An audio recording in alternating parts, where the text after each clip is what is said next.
अस्सलाम वालेकुम। अच्छा, आज जो हम पढ़ेंगे वो है पैरामिडीन मेटाबॉलिज्म। इससे पहले प्यूरीन मेटाबॉलिज्म अपलोड कर दिया था, ठीक है।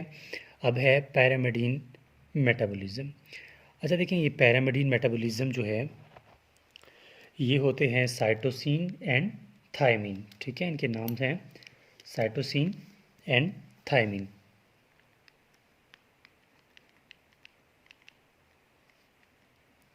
ठीक हो गया, साइटोसिन एंड थायमिन। और जो हमारे पास होते हैं प्यूरीन, ठीक है, एडेनिन ग्वानिन जो होते हैं ना वो प्यूरीन होता है। तो ये साइटोसिन और थायमिन जो है ये होते हैं पैरामिडीन। अब इनकी ओवरऑल साइकिल को हमने यहाँ पर ड्रा करना है, ठीक है, कि कौन कौन से रिएक्शंस हैं कि जिस तरीके से हमारे पास ये प्यूरीन मेटाबॉलिज्म हो जाता है, ठीक है। अब उस साइकिल को याद रखने के लिए हम एक फार्मूला बनाएंगे, ठीक। मतलब वो फार्मूला होगा जी सी सी सी, ठीक है, G C C D double O U. मतलब इसको याद रख कर जो है हम अपना जो है ये रिएक्शन जो है आसानी से कर सकते हैं। अब मैंने इसकी प्रैक्टिस की हुई है इसलिए ये मेरे माइंड में है, ठीक है। अब मैं ख़ुद जब इसको पढ़ रहा था तो काफ़ी मतलब लाज़मी बात है, इतनी जल्दी याद नहीं रहता। इसको जितनी प्रैक्टिस करेंगे तभी जाके याद रहेगा। अभी प्रैक्टिस किया हुआ है इसीलिए मेरे माइंड में बिल्कुल है, ठीक है, जल्दी जल्दी में आ जाएगा। तो सबसे पहले क्या होता है कि फ़र्स्ट रिएक्शन में glutamine with carbon dioxide, glutamine जो है वो कार्बन डाइऑक्साइड के साथ मिल जाता है, बना देता है कार्बोमाइल फॉस्फेट।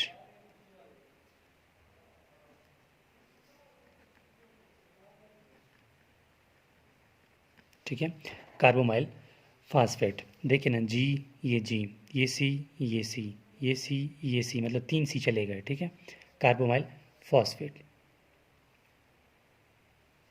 ठीक हो गया, एक सी हो गया, ये सी हो गया, टोटल 3 सी है ना। तो अगले सी में देखेंगे, अब नया जो प्रोडक्ट बनेगा वो सी से बनेगा। अब कार्बोमाइल फॉस्फेट जो है इसके साथ एक और एस्पार्टेट मिल जाता है, ठीक है, इसके साथ एक एस्पार्टेट, ठीक है। एस्पार्टेट भी अमाइनो एसिड आपको पता है। इसके साथ एक एस्पार्टेट मिल जाता है, बना देता है कार्बोमाइल एस्पार्टेट।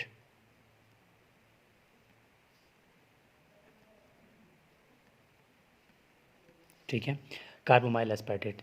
अब तक सिर्फ इतना हुआ कि ग्लूटामिन जो है कार्बन डाइऑक्साइड के साथ मिला, या क्या बना, कार्बोमाइल फॉस्फेट। इससे ये क्या होता है कि फर्स्ट रिएक्शन में बताना भूल गया था कि यहाँ पर का ग्लूटामेट जब मिलता है कार्बन डाइऑक्साइड के साथ, यहाँ पर एंजाइम का नाम बता दूंगा, यहाँ से ग्लूटामेट जो है ना, ग्लूटामेट वो खारिज हो जाता है और बाकी जितना बचता है वो कार्बन डाइऑक्साइड के साथ मिलकर एंजाइम का नाम बता दूंगा, फिर वो कार्बोमाइल फॉस्फेट, ठीक है, बना देता है। फिर कार्बोमाइल फॉस्फेट जो है वो एस्पार्टेट के साथ मिल जाता है और बना देता है कार्बोमाइल एस्पार्टेट। अब ये कार्बोमाइल एस्पार्टेट जो है आगे कन्वर्ट हो जाएगा डी वाले अल्फाज में, क्योंकि जी सी सी सी ये ख़त्म हो गए 3 सी, अब डी वाले से होगा ना, तो डाई हाइड्रोक्सी, ठीक है, डाई हाइड्रोक्सी यूरोटेट, डाई हाइड्रोक्सी यूरोटेट। ये डाई हाइड्रोक्सी यूरोटेट जो है ये कन्वर्ट हो जाएगा, ठीक है, यूरोटेट में। अब ये यूरोटेट जो है, यूरोटेट के साथ एक और चीज़ मिलेगा जिसको बोलते हैं फास्फोराइबोजाइल पायरोफॉस्फेट। ये यूरोटेट के साथ मिल जाएगा और इसको कन्वर्ट कर देगा, ठीक है, यूरोटाइडीन मोनोफॉस्फेट में, यूरोटाइडीन मोनोफॉस्फेट में। अब ये यूरोटाइडीन मोनोफॉस्फेट जो है ये कन्वर्ट हो जाएगा यूरेनाइड, ये क्या बोलते हैं, यूराडाइन, यूरिडाइन मोनोफॉस्फेट में। ये यूरिडाइन मोनोफॉस्फेट जो है ये कन्वर्ट हो जाएगा यूरिडाइन डाईफॉस्फेट में। अब ये यूरेडाइन डाइफॉस्फेट जो है ये दो चीज़ों में कन्वर्ट हो जाएगा। एक में कन्वर्ट हो जाएगा सिस्टाडीन ट्राइफॉस्फेट में, ठीक है, सिस्टाडीन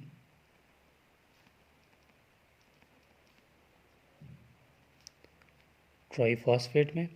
सेकेंडली ये कन्वर्ट हो जाएगा थायमीन मोनोफॉस्फेट में,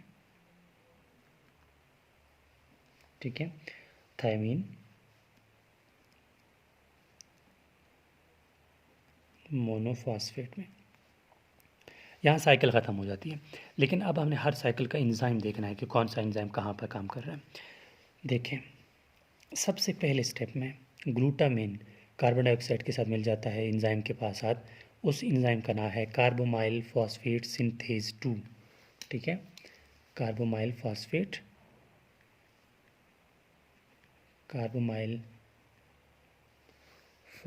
सिंथेज 2।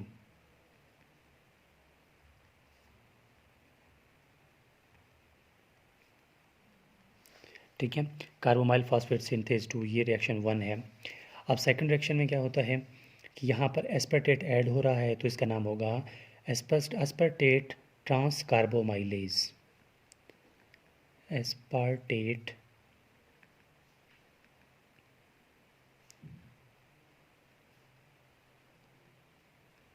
ट्रांसकार्बोमाइलेज, ठीक है, इस एंजाइम का नाम ये होगा एस्पार्टेट ट्रांसकार्बोमाइलेज। अब थर्ड का नाम जो है वो यहाँ से निकालेंगे। थर्ड का नाम है डाईहाइड्रोक्सी यूरोटेज, ठीक है, डाईहाइड्रोक्सी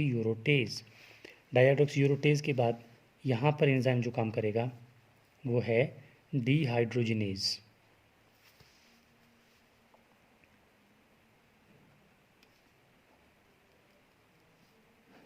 ठीक है, जो कि डाईहाइड्रोक्सी यूरोटेट को यूरोटेट में कन्वर्ट कर रहा है, डीहाइड्रोजिनेज के बाद इस स्टेप में तो फास्फोराइबोजाइल पायरोफॉस्फेट ऐड हो रहा है, और ये एंजाइम जो है यहाँ पर डीकार्बोक्सिलेज,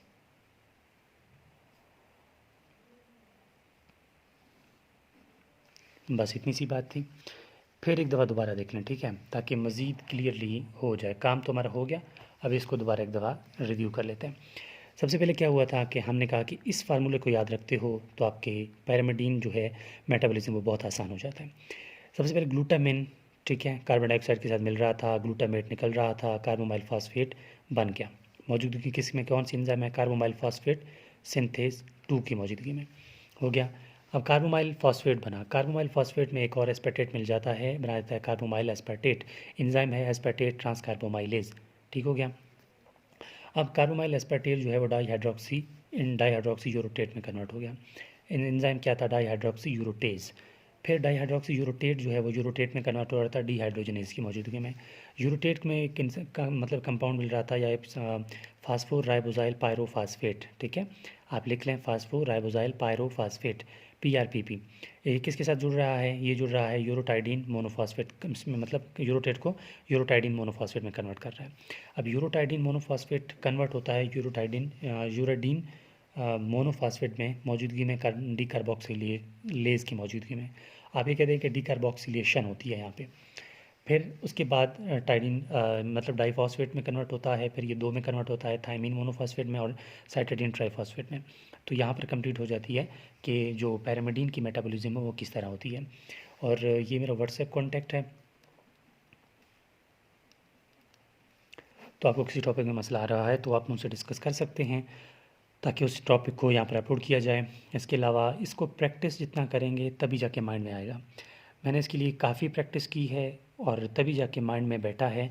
इसको नहीं भूलना, ये याद रहेगा तो काम हो जाएगा, ठीक है। तो ये आपका फार्मूला हो गया इनको याद रखने के लिए, GCCDOOU, ठीक है।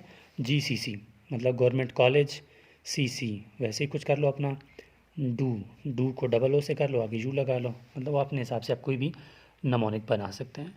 तो यहाँ पर कंप्लीट हो जाती है कि पैरामिडीन मेटाबॉलिज्म किस तरह होती है।